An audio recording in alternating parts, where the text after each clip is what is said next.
নামাজের আগে আমাদেরকে পবিত্রতা অর্জন ছাড়া নামাজ হবে না, এই ব্যাপারে তিনটা হাদিস শুনি। তিরমিজি শরীফের 1, 2, 3 এই প্রথম তিনটা হাদিস শুনবো আমরা। তিরমিজি শরীফের 1 নম্বর হাদিস, ক্বালা রাসূলুল্লাহ সাল্লাল্লাহু আলাইহি ওয়াসাল্লাম লা তুকবালু সালাতুন বিগাইরি তুহুরিন। আল্লাহ নবী বলেন, পবিত্রতা অর্জন ছাড়া লা তুকবালু সালাত, কোনো নামাজ গ্রহণ করা হবে না। পবিত্রতা অর্জন ছাড়া কোনো নামাজ গ্রহণ করা হবে না। হাদিস নাম্বার 2, এটা একটু মন দিয়ে শোনেন। 2 নম্বর হাদিসটা কেন? কারণ আগামীকাল ফজর থেকে আপনারা আমি এখন যেভাবে বলবো এইভাবে নিয়তটা পাল্টানো শুরু করবেন ফজর থেকে। ক্বালা রাসূলুল্লাহ সাল্লাল্লাহু আলাইহি ওয়াসাল্লাম, আল্লাহ নবী বলেন, নামাজের আগে তোমরা যারা ওযু করবা, পবিত্রতা অর্জন করবা, তোমরা যারা পবিত্রতা অর্জন করার সময় ভালোভাবে তোমরা পবিত্রতা অর্জন করবা। আল্লাহ নবী বলেন, যখন তোমরা ওযুর মাধ্যমে মুখ ধৌত করবা, ভালোভাবে ধৌত করবা। কেন? দেখেন নবীজি বলেন, ইযা তাওয়াদ্দাআল আব্দুল মুসলিমু আউল মুমিন, কোন মুসলমান অথবা মুমিন বান্দা যখন ওযু করে, ফাগাসালা ওয়াজহাহু, পানি দিয়ে যখন তার মুখ ধৌত করে, খারাজাত মিন ওয়াজহিহি কুল্লু খাতিআতিন নাযারা ইলাইহা বিআইনাইহি। নবীজি বলেন, কোন মুসলমান যখন ওযু করে, ওযুর পানি যখন চেহারার মধ্যে দেয়, তখন এই নজরের মাধ্যমে যেই গুনাহগুলা করছে, ওই পানির সাথে মাআল মাই আও মা আখিরি কতরিল মা, পানির সাথে অথবা পানির শেষ ফোঁটার সাথে তার এই গুনাহগুলা ঝরে যায়, পড়ে যায়। তাহলে আগামীকাল যখন ওযুটা করবো আমরা ফজর থেকে, চেহারায় পানিটা দেওয়ার সময় মাথায় রাখবো, মনে মনে রাখবো যে আল্লাহ, আমি তো চোখ দিয়ে কত গুনাহ করি আল্লাহ। মাবুদ, হাদিসে পড়ছি আপনার নবী বলছেন যে মুখ ধৌত করলে শেষ ফোঁটার সাথে চোখের গুনাহগুলা ঝরে পড়ে যায়। আল্লাহ, আমি মুখে পানি দিচ্ছি মাবুদ, আমার এই পানি দেওয়ার সাথে সাথে এই পানির সাথে যেন আমার চোখের গুনাহগুলা ঝরে পড়ে যায়। মনে থাকবে না ইনশাল্লাহ? এ হলো মুখে পানি দিলাম। এরপরে কয় ওয়াইদা গসালা ইয়াদাইহি, এরপরে যখন হাত ধৌত করবেন আপনি, আল্লাহ নবী বলেন, হাত ধৌত করার পর খরজাত কুল্লু খাতিআতিন মিন ইয়াদাইহি বাতাসাতহা ইয়াদা, হাতের মাধ্যমে যত গুনাহ করছে পানির সাথে হাতের গুনাহগুলা ঝরে পড়ে যায়। এই হাদিস থেকে বোঝা যায় পায়ের গুনাহ আর যত অঙ্গ প্রত্যঙ্গগুলো আছে ধৌত করবেন, তো এই পানির ফোঁটার সাথে আপনার গুনাহগুলা ঝরে পড়ার এই ব্যবস্থা আল্লাহ পাকের পক্ষ থেকে করা হয়। 3 নম্বর হাদিস, রাসূল আকরাম সাল্লাল্লাহু আলাইহি ওয়াসাল্লাম পবিত্রতা অর্জন ছাড়া আমাদের যে সালাত হবে না। বাকি প্রথম 1, 2, 3 এই তিনটা হাদিসের মধ্যে বলছেন যে পবিত্রতা অর্জন এটা হলো নামাজের শর্ত। তো তৃতীয় হাদিসের মধ্যে নবীজি বলেন, তিরমিজি শরীফের, মিফতাহুস সালাতি আত-তুহুর, নামাজের চাবি হলো পবিত্রতা, পবিত্রতা অর্জন ছাড়া নামাজ খোলা যায় না। এবার চলেন আমরা নামাজে প্রবেশ করব। নামাজে প্রবেশ করার আগে যদি গোসল ফরজ না থাকে তাহলে ওযু করা। ওযুর ফরজ কয়টা বলেন তো? 4টা। সূরা মাইদার 6 নম্বর আয়াতে আল্লাহ পাক রব্বুল আলামিন বলেন, ইয়া আইয়ুহাল্লাযীনা আমানু ইযা কুমতুম ইলাস সালাহ, হে ঈমানদারগণ, তোমরা যখন নামাজে দাঁড়ানোর ইচ্ছা করো, ফাগসিলু বুজুহাকুম, তোমরা তোমাদের চেহারা ধৌত করো, ওয়া আইদিয়াকুম ইলাল মারাফিক, তোমরা তোমাদের হাতগুলা কনুই পর্যন্ত ধৌত করো, ওয়ামসাহু বিরুউসিকুম, 3 নাম্বার মাথা মাসহ করো, 4 নাম্বার আরজুলাকুম ইলাল কাবাইন, পাগুলা টাকনু পর্যন্ত পা ধৌত করো। এ হলো ওযুর 4 ফরজ। হাত ধৌত করা, মুখ ধৌত করা, মাথা মাসহ করা আর পা এটা ভালোভাবে ধৌত করা যদি ওযু ফরজ হয় আপনার। আর যদি গোসল ফরজ হয় আপনার উপরে, ভালো করে মনে রাখবেন, যদি গোসল ফরজ হয় আপনার উপরে তো গোসলের 3টা ফরজ। 1 নাম্বার ভালোভাবে কুলি করা, 2 নাম্বার নাকের নরম জায়গা পর্যন্ত পানি পৌঁছায় দেওয়া, 3 নাম্বার সমস্ত শরীরে পানি পৌঁছায় দেওয়া। রাসূল আকরাম সাল্লাল্লাহু আলাইহি সাল্লাম বলেন, মান তারাকা মাউদিআ, মান তারাকা মাউদিআ, নবীজি সাল্লাল্লাহু আলাইহি সাল্লাম বলেন, শরীরের সামান্য অংশ যদি কারো শুকানো থাকে, পানি যদি না পৌঁছে, ইচ্ছাকৃতভাবে যদি এমন হয় যে তোমার শরীরে একটু অংশে তোমার অসতর্কতার কারণে গোসলে ওই অংশে পানি যদি না পৌঁছে, নবীজি সাল্লাল্লাহু আলাইহি সাল্লাম বলেন, তাহলে তাকে জাহান্নামের আগুনের মধ্যে কাজা ওয়া কাজা ওই শাস্তি দেওয়া হবে। মানে নবীজি সাল্লাল্লাহু আলাইহি সাল্লাম সাবধান বাণী আমাদেরকে দিয়েছেন। তাহলে গোসলের সময় মাথায় রাখা, ভালোভাবে কুলি করা, নাকের নরম জায়গা পর্যন্ত পানি পৌঁছায় দেওয়া, সমস্ত শরীরে পানি পৌঁছায় দেওয়া। কোনো কারণে কুলি করতে আপনি ভুলে গেলেন, নাকে পানি দিলেন আর সমস্ত শরীরে পানি দিলেন, কুলি করতে আর মনে নাই, তখন গোসল করার পরে এক গ্লাস পানি খেয়ে নেবেন, হয়ে যাবে। কি খেয়ে নেবেন? মনে পড়ার সাথে পানি খেয়ে নেবেন, হয়ে যাবে। অথবা পানি মুখে দিয়ে করে কুলি করে ফেলায় দিবেন। বাকি শরীরের কোনো অংশ যেন আপনার শুষ্ক না থাকে। কথাগুলো মনে থাকবে না? এবার নামাজের মধ্যে আমরা যারা প্রবেশ করব, নামাজের বাহিরে কয় ফরজ? 7 ফরজ। নামাজের ভিতরে বাহিরে মোট কয় ফরজ? 13 ফরজ। বাহিরে কয় ফরজ? মানে এটি কি মক্তবের পড়া? কোরআন হাদিসে আছে। কে মক্তবে পোলাবান করে কোরআন হাদিস থেকে পড়ানো হয়, খালি ওরা দলিলটা দেয় না। আপনারা মনে করেন মক্তবের পড়া কি আমরা পড়বো নাকি? দেখি আপনারা কোরআন হাদিসের এগুলো পড়ছেননি। নামাজের বাহিরে 7 ফরজ। 1 নাম্বার শরীর পাক করা, শরীর পবিত্র করা। সূরা মাইদার 6 নম্বর আয়াতে আল্লাহ বলেন, ওয়া ইন কুনতুম জুনুবান ফাত্তাহহারু, যদি তোমরা অপবিত্র হও, তোমাদের উপর যদি গোসল ফরজ হয়, ভালোভাবে তোমরা গোসল করে নাও, ভালোভাবে তোমরা পবিত্রতা অর্জন করে নাও। 1 নাম্বার শরীর পাক, 2 নাম্বার কাপড় পাক। কাপড় পাকের দলিল হলো সূরা মুদ্দাসসিরের 4 নাম্বার আয়াত। আল্লাহ বলেন, ওয়াসিয়াবাকা ফাতাহহির, তোমরা তোমাদের কাপড় পবিত্র করো। এই জায়গায় রাসূল বলছে, হাবিব আপনি আপনার কাপড় সমূহ পবিত্র করেন। তাহলে কাপড়গুলা পবিত্র করা, এটা নামাজের বাহিরের 2 নাম্বার ফরজ। 3 নাম্বার নামাজের জায়গা পবিত্র করা। সূরা বাকারা আয়াত নাম্বার 125 আল্লাহ বলেন, ওয়া আহিদনা ইলা ইব্রাহিম ওয়া ইসমাঈল আন তাহহিরা বাইতিয়া লিত-তাইফিনা ওয়াল আকিফিনা ওয়ার রুকআইস সুজুদ।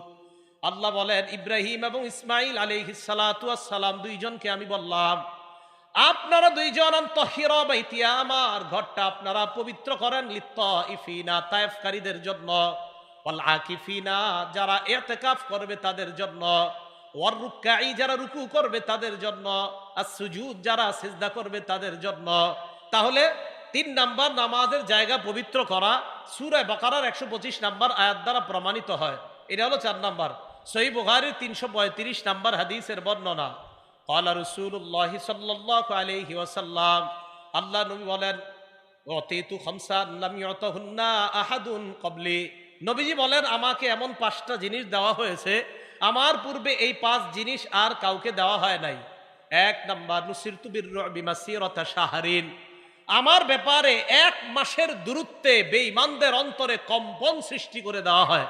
আমি যদি কোথাও জিহাদের ময়দানে রওনা করব, তো নুসিরতু বির-রু'বি মাসিরাতা শাহরিন, বেঈমানদের অন্তরে বির-রু'বি আল্লাহ রূপ সৃষ্টি করে দেয়, কাঁপন সৃষ্টি করে দেয়।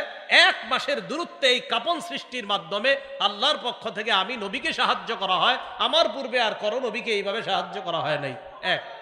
2 নাম্বার রাসূল আকরাম সাল্লাল্লাহু আলাইহি সাল্লাম বলেন, ওয়া জুইলাত লিয়াল আরদু মাসজিদান ওয়া তাহুরা, পুরা দুনিয়াটা আমার জন্য মসজিদ করে দেওয়া হয়েছে, নামাজের জায়গা, এবং পুরা দুনিয়াটা আমার জন্য পবিত্রতার মাধ্যম বানায় দেওয়া হয়েছে। আগের উম্মত নির্দিষ্ট জায়গায় গিয়ে ইবাদত করা লাগতো। এই উম্মতের ইবাদত যেই কোনো জায়গায় নামাজের সময় হবে, তো পবিত্র জায়গায় নামাজ পড়লেই আল্লাহ তার নামাজ কবুল করে নেবেন। এই জন্য রাসূল আকরাম সাল্লাল্লাহু আলাইহি সাল্লাম বললেন, পুরা দুনিয়াটাই পবিত্র। হ্যাঁ, যদি অপবিত্র থাকে তো 3 নাম্বার নামাজের বাহিরের ফরজ হলো জায়গাটা পবিত্র করে নেওয়া। রাসূল আকরাম সাল্লাল্লাহু আলাইহি সাল্লামকে যে 5টা জিনিস দেওয়া হয়েছে, এর মধ্যে 3 নাম্বার নবীজি বলেন, ওয়া উহিল্লাত লিয়াল গনাইম, গনিমতের মাল আমার জন্য বৈধ করে দেওয়া হয়েছে। 4 নাম্বার ওয়া উতিতু শাফাআ, আমাকে ব্যাপকভাবে সুপারিশ করার বৈধতা দেওয়া হয়েছে। কিয়ামতের ময়দানে মানুষ বিপদের মধ্যে পড়বে, আল্লাহর পক্ষ থেকে আমাকে সর্বপ্রথম ব্যাপকভাবে আল্লাহ যেন বিচারের পাল্লা কায়েম করেন, এই সুপারিশের বৈধতা একমাত্র আমাকে দেওয়া হবে। 5 নাম্বার ওয়া কানান নাবিয়্যু ইবাসু ফি কওমিহি খাসসা, অন্যান্য নবীদেরকে নির্দিষ্ট গোত্রের মধ্যে প্রেরণ করা হয়েছে। ওয়া বুইসতু ইলান নাসি আম্মা, আমাকে গোটা জগতের জন্য নবী হিসেবে আল্লাহ প্রেরণ করছেন। তাহলে এই 5টা জিনিসের মধ্যে 2 নাম্বার হলো পুরা দুনিয়াটা আমার জন্য আল্লাহ পবিত্রতা এবং সেজদার জায়গা বানিয়েছেন। তাহলে পবিত্র হওয়া জায়গা, এটা হলো নামাজের বাহিরের 7 ফরজের 3 নাম্বার ফরজ। 4 নাম্বার ফরজ 17 ডাকা। সূরা আরাফের 31 নাম্বার আয়াতে আল্লাহ বলেন, ইয়া বানি আদামা খুযু যিনাতাকুম ইনদা কুল্লি মসজিদ, হে আদম সন্তান, তোমরা নামাজের সময় তোমাদের পোশাক সাজসজ্জা অবলম্বন করো। মা বোনরা পা খোলা রাখতে পারবে সর্বোচ্চ, হাতের 2টা কবজি থেকে আপনার এই হাত খোলা রাখা, আর চেহারা মোটামুটি ভাবে, আর পুরা শরীরের অংশ সব ঢেকে রাখতে হবে মা বোনরা। আর পুরুষের জন্য নাভি থেকে হাঁটুর নিচ পর্যন্ত ঢেকে রাখতেই হবে। আর এছাড়া যে পোশাকগুলা দরকার এই পোশাকগুলা ব্যবহার করা।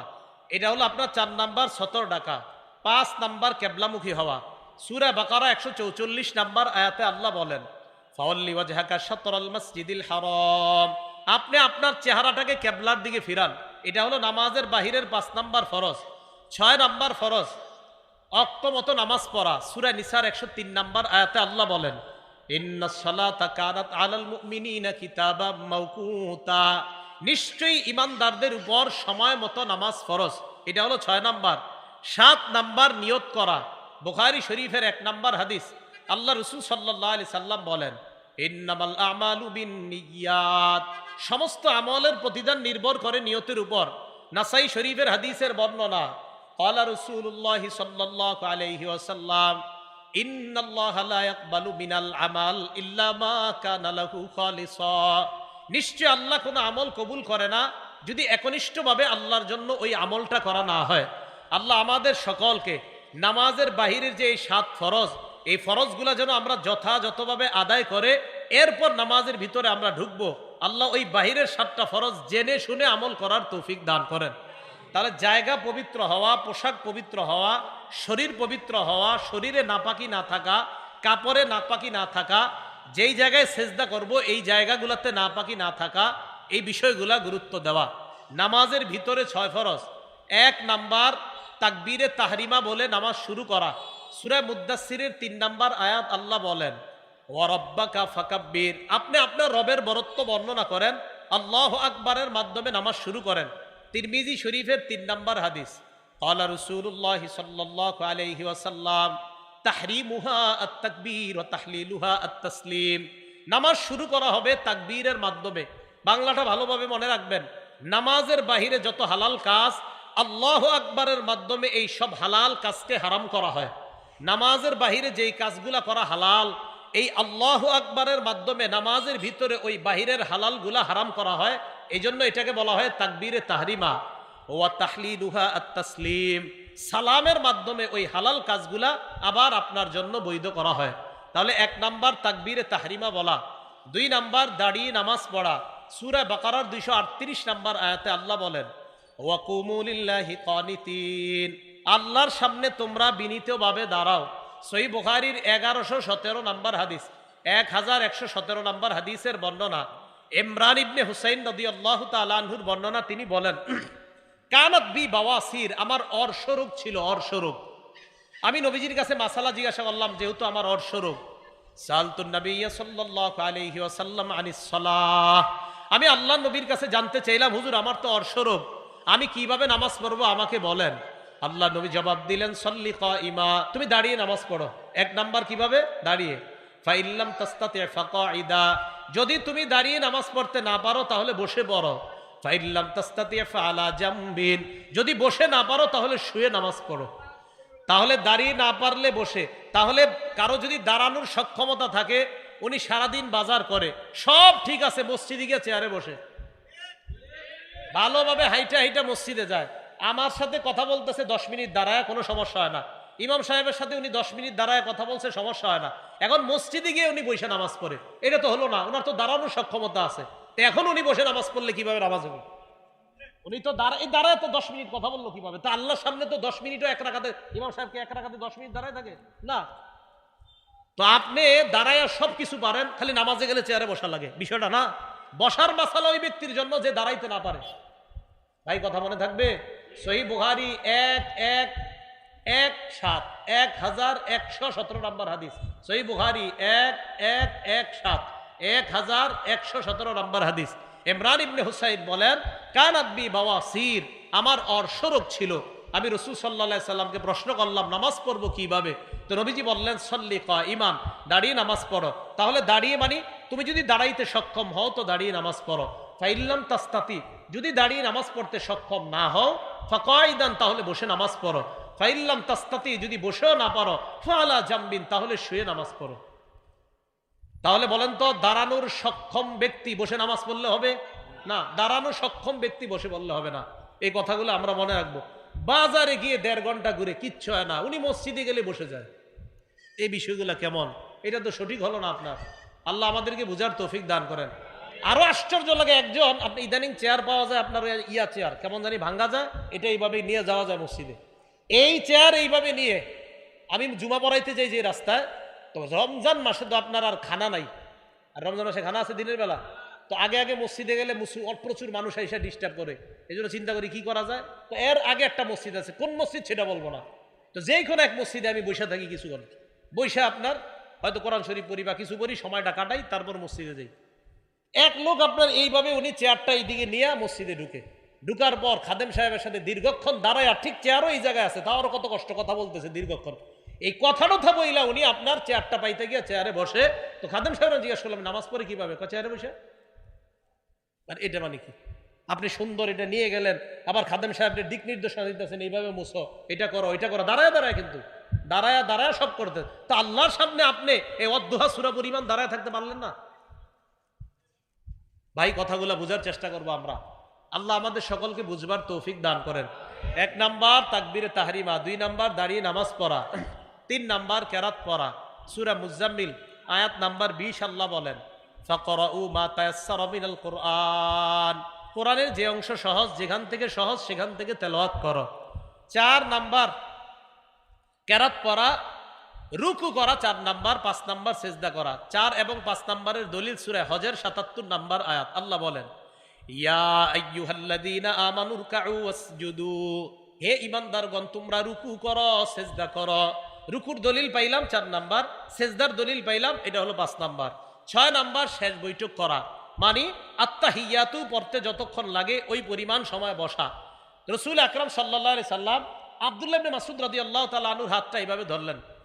আবু দাউদ শরীফে 970 নাম্বার হাদিস। এইভাবে ধরার পর নবীজি তাকে অনেক কিছু শিখাইলেন। আল্লামাহুত তাশাহুদা, তাশাহুদ শিখাইলেন। এইভাবে তাশাহুদ শিখানোর পর নবীজি বললেন ইবনে মাসউদকে, ফাইদা কারাতা, তুমি যখন এটা পড়বা, আও কযাইতা হাযা, তুমি যখন পড়বা অথবা এইভাবে এটা আদায় করবা, তুমি এই পরিমাণ আদায় করবা, তাম্মাস সালাতুক, তোমার নামাজ আদায় হয়ে গেছে, পরিপূর্ণ হয়ে গেছে। ফাইন শিতা আন তাকুমা কুম, তোমার যদি মন চায় চলে যেতে চলে যাও। ওয়াইন শিতা আন তাকউদা ফাকুদ, আর মন চাইলে বসে থাকো। মানে আত্তাহিয়াতু পরিমাণ অন্তত এটা তো পড়তেই হবে।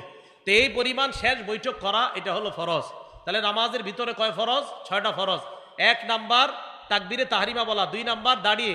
বলেন তো দাঁড়িয়ে মানে যেই ব্যক্তি দাঁড়াতে সক্ষম সে দাঁড়িয়েই নামাজ পড়তে হবে। বলেন যেই ব্যক্তি দাঁড়াতে সক্ষম উনি দাঁড়িয়েই নামাজ পড়তে হবে।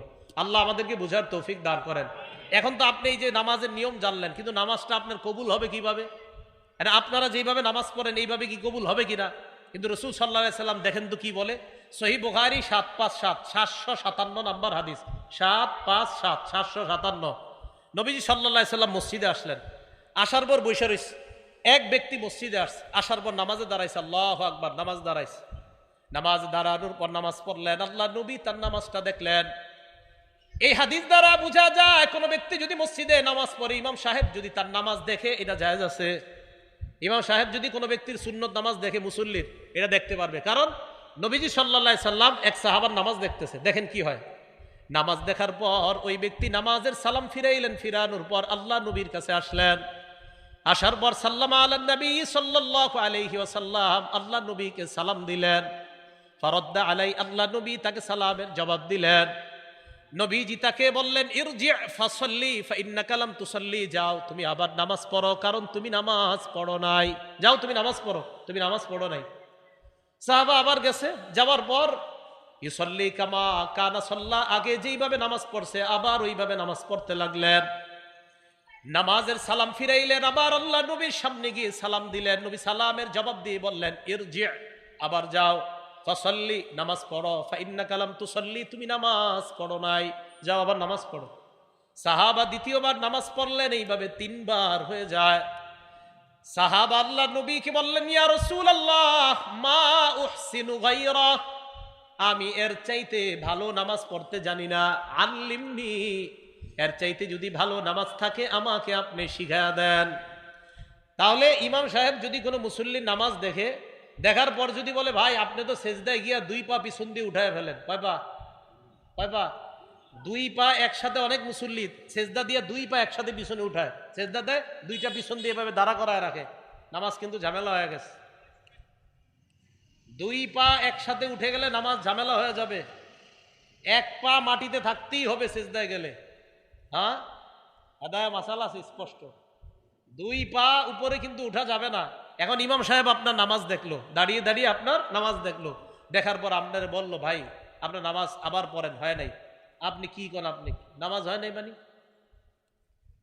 না, আপনি মানে ঝাড়ি মারলেন নামাজ হুজুরি করলো নামাজ হয় নাই, তা আপনি রাগ হয়ে গেলেন নামাজ হয় নাই মানে। তো এইভাবে নামাজের মধ্যে আপনার যখন ইমাম সাহেব বলা, তাহলে বলেন তো ইমাম সাহেব বলাটা নবীর সুন্নাহ কিনা? আরে নবীজি বলছেন এক সাহাবাকে যে তুমি যাও আবার নামাজ পড়ো, তাহলে ইমাম সাহেবের দেখাটা সুন্নাহ কিনা? আচ্ছা, এরপরে এই বলাটা যে তুমি নামাজ, আপনি আবার নামাজটা পড়েন ভাই আপনার নামাজ হয় না, এই বলাটা ওনার অধিকার আছে কিনা? 3 নম্বরে আপনি পাল্টা হুজুরকে বলা উচিত, হুজুর আমার নামাজ তো আমি এর চেয়ে ভালো জানি না, কিভাবে পড়তে হয় আমারে শিখাইয়া দেন। তো সাহাবা নবীজি বললেন হুজুর আমারে শিখাইয়া দেন। তো নবীজি বললেন ইদা কুমতা ইলা সালাহ, যখন তুমি নামাজের ইচ্ছা করবা, ফাকাব্বির, তখন তুমি তাকবীর বলে নামাজ শুরু করবা। এরপর সানা পড়ার পর কোরআনের যেই সূরা তোমার সহজ হয়, ফাকরা মা তায়াসসারা মাকা মিনাল কোরআন, কোরআনের যেই জায়গা থেকে সহজ সেই জায়গা থেকে তেলাওয়াত করবা। দেখেন কি কয় এরপর, সুম্মারকা, এরপর তুমি রুকু করবা। এখান থেকে মন দিয়ে শুনেন, রুকুর মধ্যে যখন তুমি যাইবা, হাত্তা তাতমাইন্না রাকিআ, ধীরস্থিরতার সাথে তুমি রুকু করবা, ধীরস্থিরতার সাথে তুমি রুকু করবা। বলেন বাংলাটা কিভাবে, আবার কিসের ভাবে? এরপরে কি করে দেখেন, সুম্মার ফারাসাকা মিনার রুকু হাত্তা তা'তাদিলা কাইমা, রুকু থেকে সোজা হয়ে দাঁড়াবা। বলেন বাংলাটা, রুকু হয়ে। এবার আমার দিকে তাকান, মুরব্বীরা কষ্ট নিয়েন না, অনেক মুরব্বীরা এমন করে এমনি সোজা হয়ে হাঁটে, কিন্তু নামাজে রুকু থেকে এইভাবে বাঁকা হয়ে থাকে, মানে বুঝা ইমাম সাহেব সেজদা যান তাড়াতাড়ি, এইভাবে উঠা আপনার পুরা ওঠে না, এভাবে থাকে, মানে তাড়াতাড়ি যান তাড়াতাড়ি। ভাই আপনার রুকু তো হলো না। রাসূল সাল্লাল্লাহু আলাইহি সাল্লাম বলছেন হাত্তা তা'তাদিলা কাইমা, আপনি একদম সোজা হয়ে দাঁড়াতে হবে। আচ্ছা আপনারা সত্যি করে বলেন এই ভুলগুলো হয় কিনা? এই যে রুকু থেকে এইভাবে সোজা হয়ে না দাঁড়ায়, এইভাবে থাকে, মানে উনি তাড়াতাড়ি সেজদা, যদি ইমামের পিছনে হয় তাই বুঝায় হুজুর আরে সেজদা যান আপনি তাড়াতাড়ি, আমি তো আর পারতেছি না। এটা হলো হুজুরের পিছনে হইলে, আর একা একই হইলে তো বাস চলছে, একের পর এক চলতেছে এটা। এরপরে রাসূল সাল্লাল্লাহু আলাইহি সাল্লাম বলেন সুম্মাসজুদ, এরপর সেজদা করো। সেজদার মধ্যে তুমি এমন ভাবে সেজদা করবা হাত্তা তাতমাইন্না, যেন তুমি আশ্বস্ত হও, হ্যাঁ আমার সেজদাটা ধীরস্থিরতার সাথে হয়েছে। এরপর সেজদা থেকে 2 সেজদার মাঝখানে বসা। বলেন 2 সেজদার মাঝখানে, বলেন আমার সাথে রব্বিগফিরলি, রব্বিগফিরলি। 2 সেজদার মাঝখানে এটা পড়বেন যদি পারেন, আর যদি আরেকটু পারেন আল্লাহুম্মা গফিরলি ওয়ারহামনি ওয়াজবুরনি ওয়ারফানি ওয়াহদিনি ওয়াআফিনি ওয়ারজুকনি। দরকার নেই এত বড়টা, শুধু আল্লাহুম্মা গফিরলি, আল্লাহুম্মা গফিরলি বললে হবে, রব্বিগফিরলি আমাকে ক্ষমা করেন, রব্বিগফিরলি আমাকে ক্ষমা করেন। এখন দেখেন 2 সেজদার মাঝখান থেকে উঠছে, উঠার পর উনি সোজা হয়ে না বসে এইভাবে আছে, বাঁকা হয়ে আছে 2 সেজদার মাঝখানে। আর অনেকে কি করে আপনার 2 সেজদার মাঝখানে এইভাবে বসে কেন জানেন? ওই উনি যেভাবে বসার কথা, যে এক পা দাঁড় করাবে আর এক পা বিছিয়ে দিবে, এই দেখেন এভাবে তো থাকবে না, এভাবে, মানে এই পাটা আমার দাঁড়ানো থাকবে, এই পা দাঁড়ানো থাকবে, এই পাটা বিছানো থাকবে। এখন উনি এটা না বিছায় কি করে দোনোটার উপরে এইভাবে বসে, অর্থাৎ আপনার পায়ের 2 পায়ের গোড়ালির উপরে বসলে অটোমেটিক এইভাবে বাঁকা হয়ে থাকে, গোড়ালির বসে এমনি থাকে গোড়ালিতে বসে। তাহলে 2 সেজদার মাঝখানে যদি বাঁকা হয়ে থাকেন, উলামায়ে কেরামকে জিজ্ঞাসা করেন আপনি কোনো ওজর ছাড়া 2 সেজদার মাঝখানে যখন বাঁকা হয়ে আছেন, তখন আপনি তো সেজদা পরিপূর্ণ হইল না একটা। আপনার এক সেজদা হওয়ার জন্য শর্ত আপনি 2 সেজদার মাঝখানে সোজা হয়ে বসতে হবে, যদি না বসেন তো আপনার সেজদা আদায় হলো না। তা আবার ওই অবস্থায় সেজদায় চলে যাওয়া মানে আপনি সেজদা একটা করলেন, তা আপনার তো 2 সেজদা হলো না। কথা মনে বুঝেন নাই? আপনি 2 সেজদার মাঝখানে সোজা হয়ে বসায় তো ওয়াজিব নামাজের। তাহলে ভাই মেহেরবানি করে এই ভুলগুলো আপনারা করেন না, 2 সেজদার মাঝখানে সোজা হয়ে বসা। নবীজি ওই সাহাবারে বললেন ইফআল যালিকা ফি সলাতিকা কুল্লিহা, আমি তোমারে 1 রাকাত শিখাইয়া দিলাম, তুমি তোমার পুরা নামাজে এইভাবেই আমল করবা। এটাকে বলা হবে খুশু খুজু ওয়ালা নামাজ। কি নামাজ বলেন তো? খুশু খুজু ওয়ালা নামাজ। এটা আল্লাহ বলছেন হাফিজু আলাস সালাওয়াত, নামাজের প্রতি যত্নবান হও। তাহলে দেখেন নামাজের প্রতি যত্নবান হওয়ার জন্য নামাজের বাহির থেকে আমরা কত দূর থেকে আসতে হয়। ইস্তেনজাগুলা সুন্নাহ মোতাবেক হওয়া, পবিত্রতা সুন্নাহ মোতাবেক হওয়া, নামাজের ফরজগুলাও যেন সুন্নাহ মোতাবেক আদায় করা যায়, নামাজের ভিতরের ফরজগুলাও সুন্নাহ মোতাবেক আদায় করা। এইভাবে রসুল আকরাম সাল্লাল্লাহু আলাইহি ওয়াসাল্লাম আমাদেরকে প্রত্যেকটা বিষয় এইভাবে যেন আমরা আদায় করতে পারি আমাদেরকে শিখিয়ে দিয়েছেন। আল্লাহ তৌফিক দান করেন। মন দিয়ে শোনেন কথাটা। আল্লাহু আকবার বলার পর দাঁড়ানো অবস্থায় দুই সেজদা যেখানে আপনি দিবেন ওই সেজদার জায়গায় আপনার নজর থাকবে। বলেন আমরা যখন নামাজে দাঁড়াবো আমাদের নজর কোথায় থাকবে? নামাজ খুশু খুজু হওয়ার জন্য যেই জায়গায় নজর থাকা দরকার, নজরগুলা যদি সেখান থেকে ছুটে যায় নামাজের খুশু খুজু নষ্ট হয়ে যায়। আবার বলছি, নামাজের খুশু খুজু নষ্ট হয়ে যাওয়ার জন্য এটাও দায়ী, যেই জায়গায় আপনার নামাজে নজর থাকা দরকার সেখানে নজর না রেখে যদি অন্য কোথাও নজরটা নিয়ে নেন, এই নামাজের খুশু খুজুটা নষ্ট হওয়ার জন্য আপনার নজর এদিক সেদিক করাটা দায়ী হয়ে যাবে। বলেন দাঁড়ানো অবস্থায় নজর কোথায় থাকবে? সেজদা দেওয়ার জায়গায়। সেজদা যখন আপনি দিবেন, সেজদা রুকু অবস্থায় দুই পায়ের মাঝখানে, সেজদা যখন দিবেন নাকের এই যে মাথাটা দেখেন, মাথা সেজদা যখন দিবেন এই নাকের মাথা বরাবর যখন আপনার দুই চোখটা থাকবে আপনারা দেখবেন এত খুশু খুশু হয়। এখনই দেখেন এই নাকটা এইভাবে দিয়ে দেখেন, নাকের এখানে দিলে কেমন যেন একটা আশ্চর্য কেমন জানি দেখা যায়। এই যে নাকে তাকান, কেমন জানি মনে হচ্ছে, মনে হয় আপনি দুনিয়াতে নেই, অন্য কোথাও চলে যাবেন। নাকে তাকান আপনি, তাহলে সেজদায় গিয়ে আপনার নাকের জায়গাটা নজরটা থাকবে।